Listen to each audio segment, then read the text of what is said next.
All right, what is going on, everybody? Welcome back to another day of Saber Sims DFS office hours. It is Monday, December 5th of 2022. Just wrapping up the NFL Week 13. Got a Monday Night Football Showdown on tap for you tonight, as well as an 8-game NBA slate.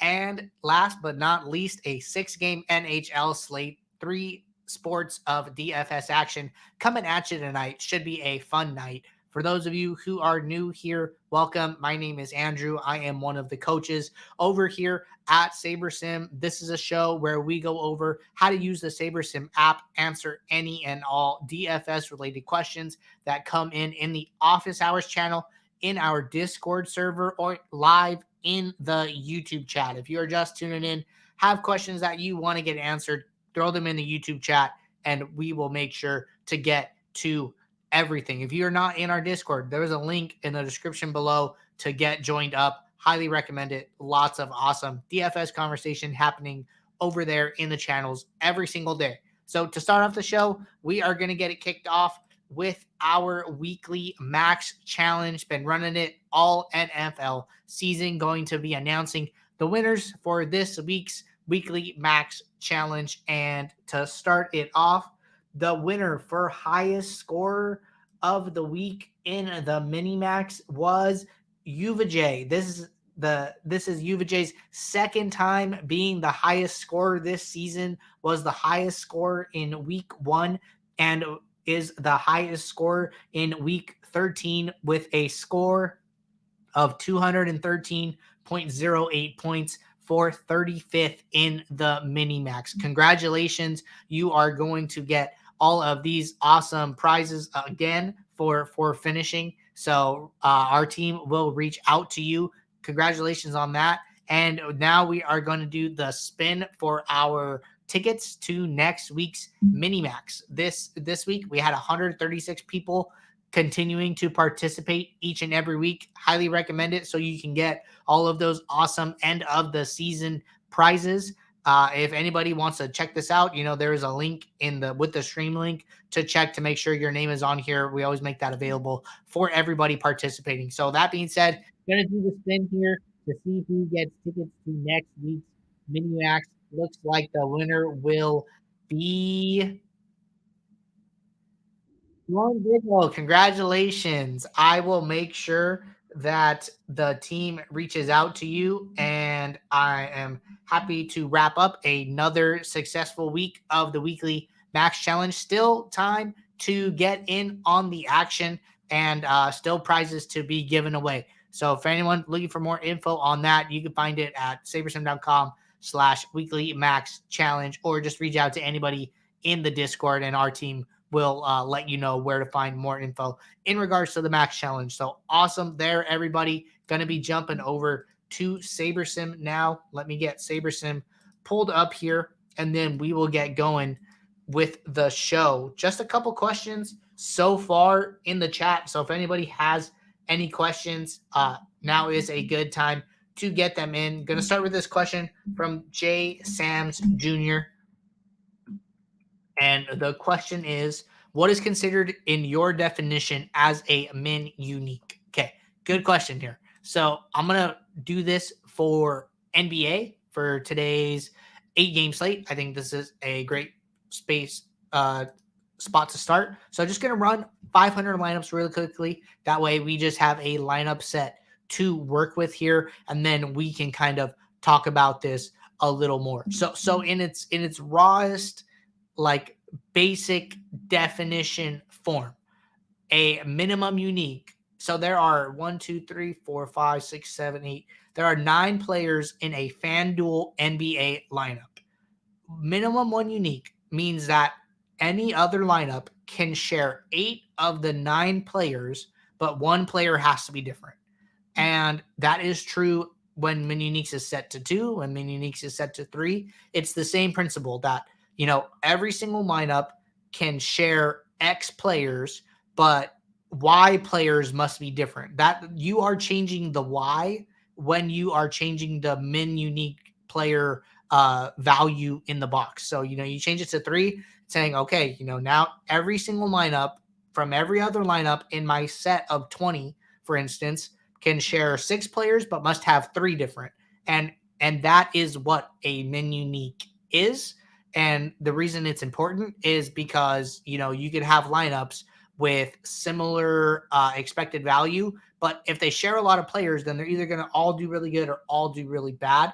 And that is bad for smoothing out your variance. If you could have lineups with similar expected value, but low inter lineup correlation, then when one lineup does bad, that does not mean that your other lineups will do bad in that instance. And that is good for smoothing out variance. So that is why we stress getting diverse using this feature. And that is kind of what it means. So if you have any more questions about it, just let me know and we will continue to talk about it.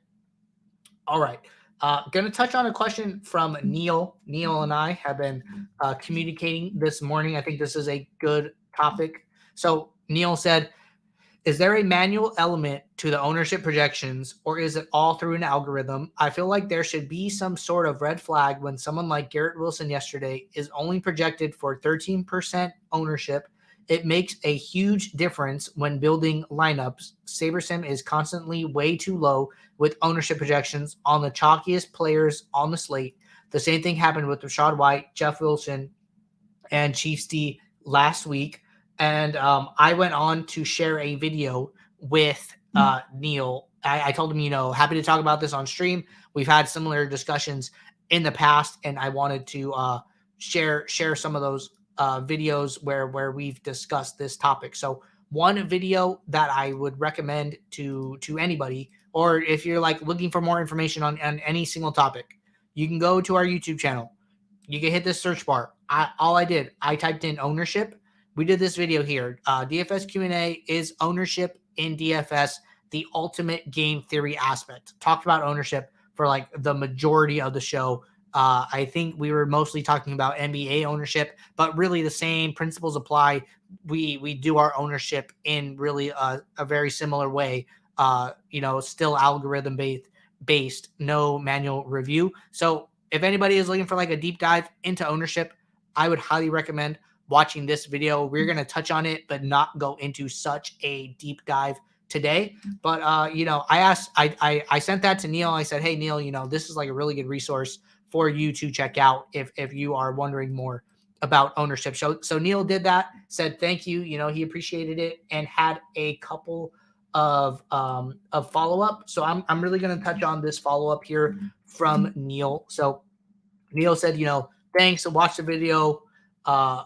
Really helpful. This is my follow-up. And he said, my goals of bringing this up are pretty much as follows. 1, I don't feel like I'm smart enough to make proper manual adjustments on my own. Maybe I need to change my thinking, but I suspect many SaberSim users are similar in this thinking. 2, I catch these massive differences by using outside sources. I'd like to get to a point where I feel like SaberSim ownership projections are usable and eliminate the need for outside sources. Wouldn't some manual adjustment on the SaberSim end be very helpful for everyone?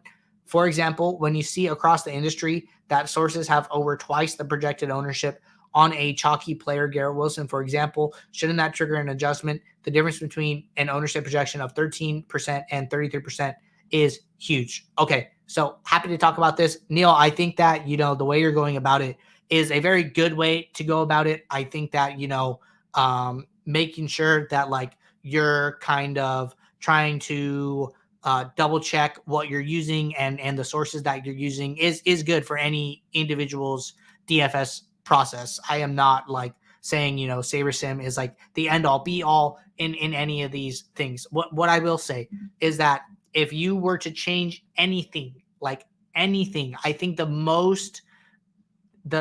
best value add you can do is change ownership, kind of for the reasons that you are alluding to. Is that, I've done some like checking on my side, but it really comes down to like a couple of things. 1, players get owned differently in different contests. So you should understand that when we are building our ownership projections, we are basing it on like the biggest contests and like most entries. So think about like for NFL, we are basing our ownership on like the Millie Maker is the best way to think about it. Like the Millie Maker or the Mini Max is most correctly going to reflect the ownership projections that we put out. Like you said, we are likely to miss on the most chalkiest of players. I think that's why the discrepancies are like people catch them so easily. But I also think that it also makes it the easiest to adjust. And like, for instance, yesterday we had Garrett Wilson at about 13% projected ownership.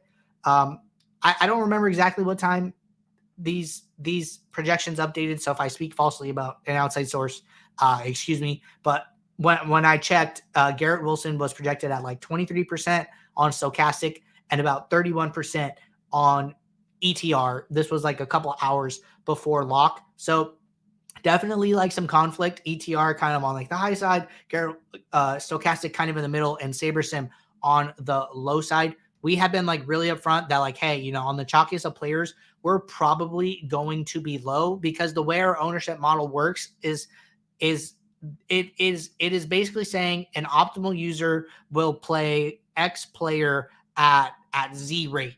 And you know, I think like the biggest component there is that not everybody is playing in an optimal fashion. A lot of people are playing exploitatively. There is a large percentage of the field that is not the most consistent user, like the hand builders, probably just like jamming in the best plays. So I think that is why we miss most often. But I also think it makes it really easy to figure out where you can add value. And you kind of hint at it in one of your points.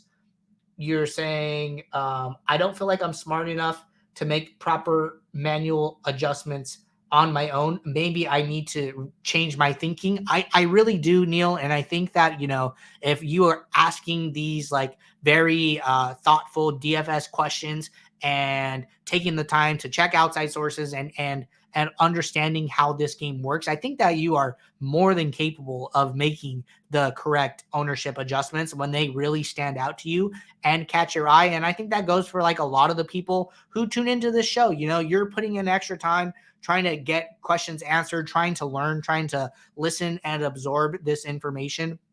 I think that, you know, the audience that we reach with this show is really the audience that is smart enough to make these adjustments on their own. And I think that, you know, if you can like on any given slate come in here, sort by my own and kind of see like the highest projected plays and just kind of spot check some of these like highest projected plays. Maybe you have the ability to use outside sources. I'll say one of the great things about the pro plan is that, you know, you can come in here, you can upload outside source ownership and you can average it all. Like that is kind of one of the reasons we wanted to build in these tools, is that we know that people like to do these things, and allowing for it in the app is a great thing for us to do. You know, our ownership's never going to be perfect. I think there is value to taking some type of industry aggregate. That way you get opinions from different sources, or, you know, doing manual review and making manual adjustments where you see the biggest discrepancies on your own. I think some of it comes with experience, and you'll be able to recognize these spots more quickly with time. So, you know, if you're saying, you know, okay, Neil can see it, but like I can't, I think there is, you know, some experience element. You'll see a lot of the same situations time and time again, especially in like these sports that you know, week after week, season after season, sometimes day after day, like NBA. So, you know, I would say trust your instincts more. Don't be afraid to make manual adjustments, and, you know, take a minute to see where ownership really comes out. If you think like, you know, you should make an adjustment, I'll say like the adjustments you make don't have to be perfect as long as they're like directionally right? So like, okay, I think Garrett Wilson's going to be more than 13% owned. Maybe you just bump it to 20, right? I mean, 20 is closer to 36 than 13 is. So like just a bump in the right direction will help SaberSim, because you're giving players extra ownership, and then that is going to be taken into account by the ownership fade slider. So any move in a positive direction, I think, is a good move. But yeah, I mean, that's kind of my thoughts. I see Neil's here. Neil said, thanks, Andrew. By the way, sorry to convey tone in message in Discord. My intention is for this to be constructive criticism and not a complaint. I love product. this is just a pain point. Yeah, those percentages at Stochastic and ETR sound accurate. Yeah, so I mean, we definitely don't try to be like too far away. We're okay with being like underweight as opposed to always like playing it safe. I think that the SaberSim product is really great, and I think that it's okay to say that our ownership is an algorithm, and there are going to be spots where we miss. Helps our users to get better results, which is ultimately what we want. We want our users to win, and being upfront where in places where users can add value is only a good thing in the end. So happy to keep talking about it. If anybody has any more questions, Neil, and these are things that like the team is aware of and working on in the background. So gonna end the conversation there, but if anyone has any follow-up, let me know and we can circle back on it. Okay. Good question here from GM33. I think this is a good one. Happy to talk about this. Okay, GM33 said, in this video, Max and Jordan talk about strategy with late swap and creating flexibility. They walked through a scenario with Kevin Herter. Max's audio was choppy, so was wondering if you would be able to walk through a similar scenario on the stream. Thanks. Yep, totally happy to do that. We can talk about that. So I think that, to do this correctly, what we're going to have to do is come in here and jump over to Basketball Monster. So let me get Basketball Monster pulled up here, and we will do like a scenario like tonight and kind of use it as like a full-on demo. So let's see what we got. So we got Basketball Monster pulled up now. You should be able to see it on screen. Going to get this question off so we could see a little better. Going to actually remove myself from blocking. So, a lot of doubtfuls here tonight. Looks like we got like 4 doubtfuls for Memphis. So it might be like a huge Memphis value slate. Let's say that, who has a lot of questionables, a lot of like good questionables too. Okay. So for the sake of this one, we're going to treat this Memphis situation as if these guys were questionable, right? So a later game on the slate, 7 p.m. I think this is Central Time. So where is Memphis? Okay. Memphis is 5 p.m. my time. 8-game slate. So this will basically mean 1, 2, 3. Half of the slate has locked by the time this Memphis value comes out. If all these players were questionable, this would be a great spot. If they all get ruled out or some of them get ruled out, I bet you a ton of value will open up. How do we kind of optimize for such a scenario, right? I think the best way to do it is probably with a rule. Or I'm going to talk about the different ways to do it. So, one of the first ways is the most extreme, is to come in here and kind of X out some of these early games. That is, maybe you X out the games that start at 4. That way you wait closer to these 4:30 games to try and buy some time for the news to come out. That is like a really extreme scenario, but it is a scenario. And we've seen slates where like only one game starts at lock, and then all the other games are after. So sometimes you could go about Xing out the first game. Something that I will do is like I'll only play like a portion of the players from that game. It's like, okay, remove all of these like cheaper guys or lower projected guys that are in the pool, and maybe like only allow some of like the higher priced or most projected points into my lineup. So like maybe I'm only allowing these 4 guys into my lineup because I'm trying to save more spots for late swap scenarios. So like that is one way or 2 ways really of like thinking about it. Another option is to make a rule where you basically say like must play at least 3 players from this game.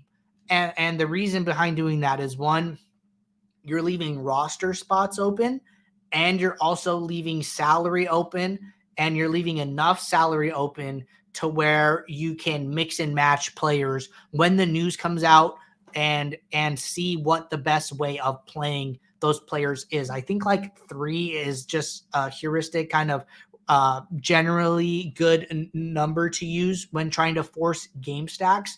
So, if I were to say, okay, maybe I want to only say it for Memphis, like must use at least 3 Memphis or must use at least 3 players from this game. You could do that with a rule. So I would come in here, I would make a group rule, probably automatic, and then I would say use at least 3, and then I would group by game.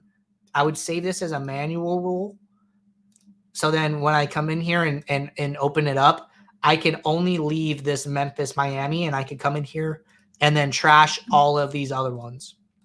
So I'm saying, hey, every single lineup must have at least 3 players from this game. It saves roster spots, it saves salary, and it allows you more flexibility. I think that's the key, is like you want to capitalize on late breaking news, but you need to be able to. So you need 2 things. You need spots available in your lineups, and you need enough salary to be able to come up with the best construction with the players that are playing, that now have more minutes, more projected points, etc. So I think a rule like that is interesting. You don't have to do like the exact game that it is being played in, but like let's say we want to take that stance. Then now we go and build 20 lineups. Let's just like kind of see what our lineups look like. It looked as if the players were doubtful, but they weren't ruled out. Like they still had projections. So we should still see them coming up here. Okay. So right off the bat, we're saying use at least 3. It's giving us 4 players from Memphis, a lot of 4 players. So, that's almost even better in a lot of instances. That way it'll allow us to kind of work around that scenario. And not only that, but another really good thing is that there are a lot of games either at the same time or after still. You still have 3 other games. This situation gets pretty tricky when say, Memphis was in this 5:30 window. Now you're saying, save at least 3 spots. What if news doesn't break your way? What if all these players are in? Then, you only have really 2 games. You probably missed out on whatever little value there was in some of these earlier games. So that's like one caution really, is like you could be playing with fire a little bit and, you might miss and no value opens up, and like, that's okay. It happens. I think you have to be willing to accept those outcomes to get the outcome where the players are indeed ruled out and you capitalize on it in a huge way. So those are like some ways that I think of to capitalize on late swap value. I will say that, another aspect of capitalizing on late swap is that usually you're looking for like higher priced, higher projected point players to get rolled out to create value on lower owned or cheaper players to get extra minutes, extra fantasy points.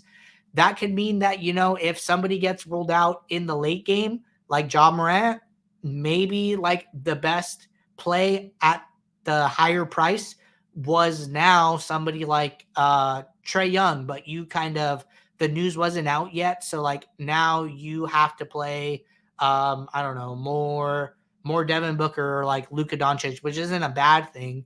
But what I'm trying to get at is that getting some extra exposure to some of the best plays in the early windows, like if the news broke pre-lock, maybe Jason Tatum is 2 times his ownership because now there is salary and value spots in the later window, but you didn't know that, right? So there is always like a chance that taking a shot on some of the higher salary, higher projected point guys in the starting window can be really good plays when later value opens up, because you can't go back and get more exposure to these guys.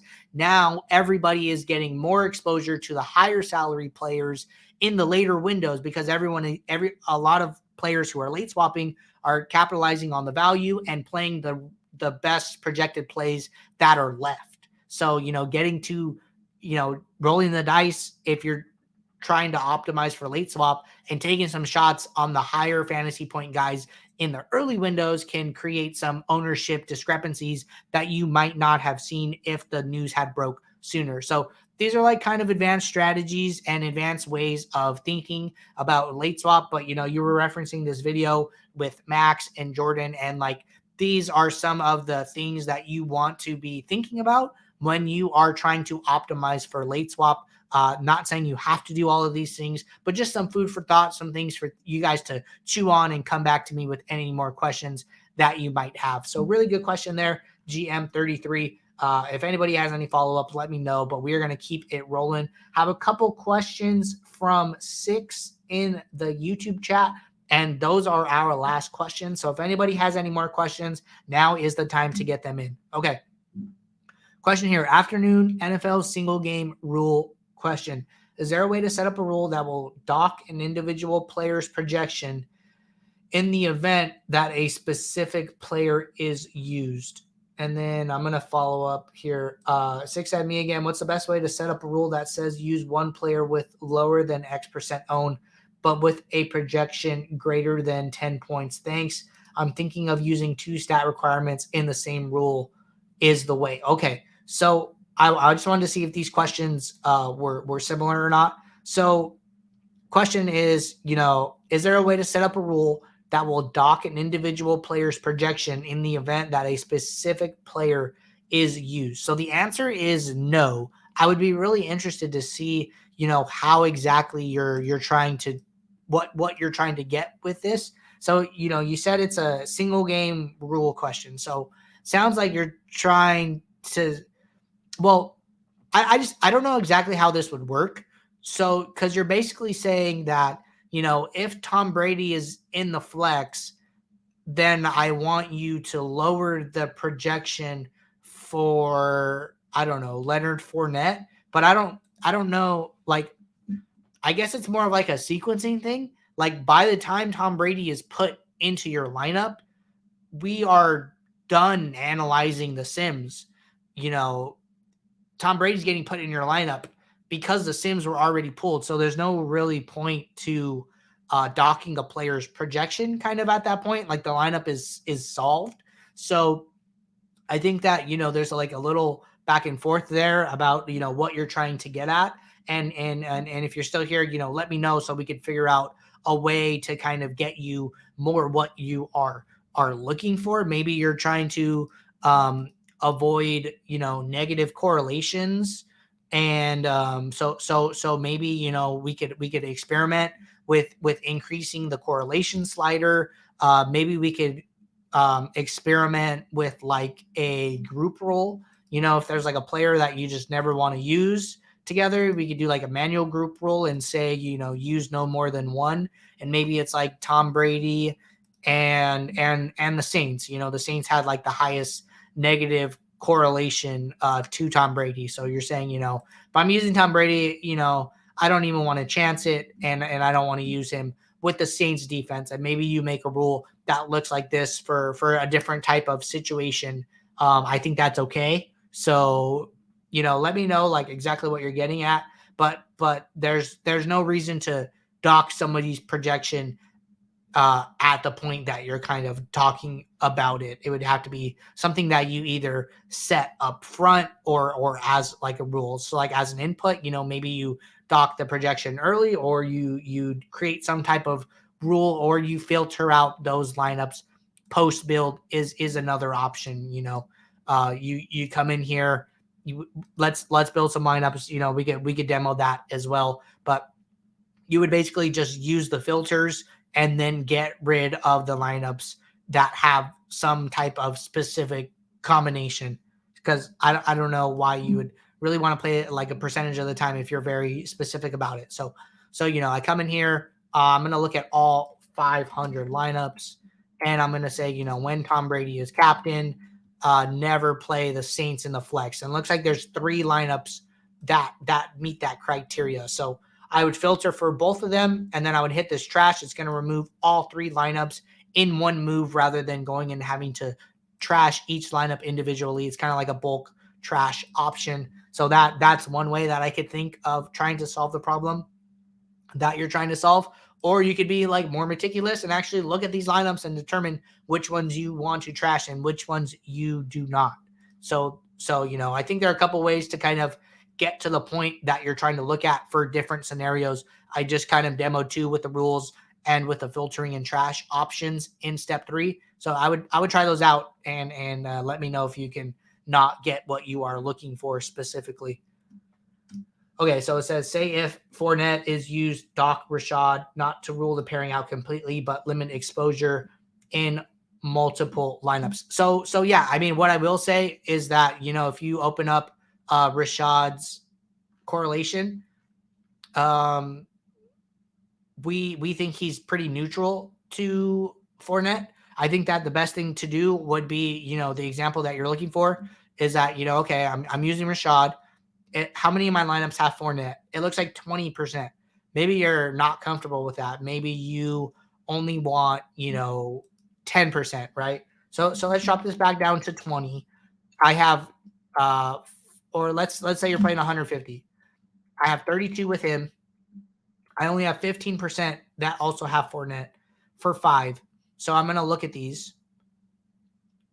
And I'm going to look at the ones that also have Fournette. I have 5 lineups. I'm just going to spot check these. And maybe I want to get rid of like the worst ones, the ones that have the lowest Saber score in this instance. So then, boom, got rid of those. Now I only have 3 lineups where out of the 30 that have Rashad that also have Fournette. So I think that's one way and probably the easiest way to handle it. I don't think you could really handle it any other way. All right. Next question was, what's the best way to set up a rule that says use one player with lower than X% own, but with a projection greater than 10 points? Okay. So I definitely think this is a stat requirement rule. Let's go over the home screen. So I'm going to use a group rule, automatic. I'm going to say that says use one player. So I'm going to say use exactly one, and I'm going to make it a flex rule, which I think you wanted as a flex rule. So let me know if I'm wrong. So first stat requirement, my own, I don't even know what the ownership projections are. So let's come in here. So maybe we say less than 15, for the sake of the example. My own less than 15. And then second stat requirement, you can add as many as you want, where my projection is greater than. So like in this instance, there are no players whose ownership is less than 15 and greater than 10. I mean, I think that, in single game, if you have a projection of 10, you're probably getting more ownership just because there are so few options with that high of a projection. But I don't know, maybe we say, less than 15, but greater than, I'm going to say 1 for instance, like we're going to get rid of all these players in like the 0. And we're going to say, somebody with a 1, that gives us a group of 1, 2, 3, 4, 5, 6 players. So greater than 1. And then I'm going to save that rule. So then if I were to go in here and look at it, if I want to save it as a manual rule, this is going to say, use exactly one player that meets these 2 requirements. And if we go in and make a build now, it should honor that. So we're looking for like 5-ish players to show up here. And, we could spot check this, make sure it's working correctly. But I would just tweak the numbers that you're looking for a little bit based on the slate. So maybe in like a different slate you were building for, you could do that. In this one, unfortunately, we can't. So, okay, so we have Cameron Brate here, 13% owned, greater than 1 point projection. This one we have Cade Otton, 4 points at 9% ownership. This one we have Brate again. This one we have Brate again. So it looks like, the rule is leading to us getting a lot of Brate in these lineups. Looks like we have the Saints D in this one. So the rule seems to be being followed. You could mess around with different variations of this rule, different requirements, but I think the point of this question is that you could set up a rule with multiple stat requirements and they will be followed in the post-build process. So I think like that is more of the key takeaway, is that you can use multiple stat requirements. So let me know if there is any follow-up there. So 6 said not to rule out the pairing completely, but limit exposure in multi lineups. That was in regards to the Fournette White example. And then also said, looks good. Thanks. So happy to touch on that there and, get your questions answered.